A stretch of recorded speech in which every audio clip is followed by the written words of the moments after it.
Okay? Diyan sa Kongreso pag-usapan at gisahin si Amy Marcos dahil nga si Amy ay nagbukilya sa sabwatang Tambaliza na kung saan namigay ng milyones, 20 millions dun sa Puwersahang Initiative. So yung mga ni Senator Amy, yung mga kanyang kampo ay gigil na gigil ngayon dito kay Sandro at kay Lisa Smugs. At syempre kay Tambaluslos. Lahat naman tayo gigil sa mga hayop na yan. So imagine niyo, palangga, yung mga walang utang na loob na si Sandra, diba nakadikit din yun kay Amy at produkto siya, Marcos siya. I hope Marcos nga talaga siya.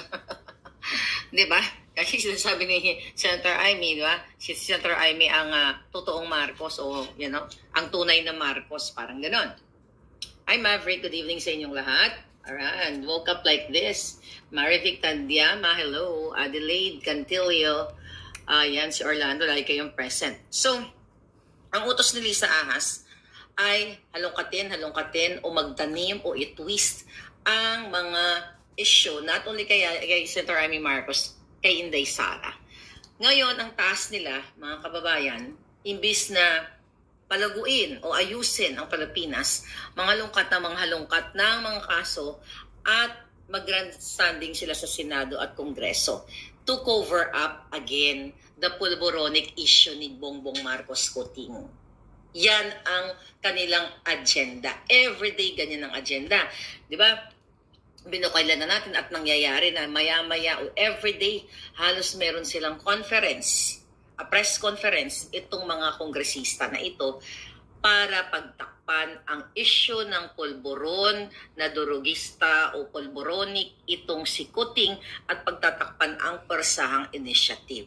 So para makalimutan ninyo, ang gagawin nila ay halongkatin ang mga lumang issue at tamna ng kaso o ilink katulad ni Inday Sara na nilink kay Pastor Kibuloy na siya ay tumanggap ng mga armas at si Pangulong Duterte.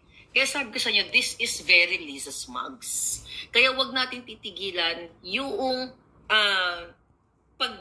expose na ginagawa ni Tambaluslos, ginagawa ni Lisa at ni Kuting.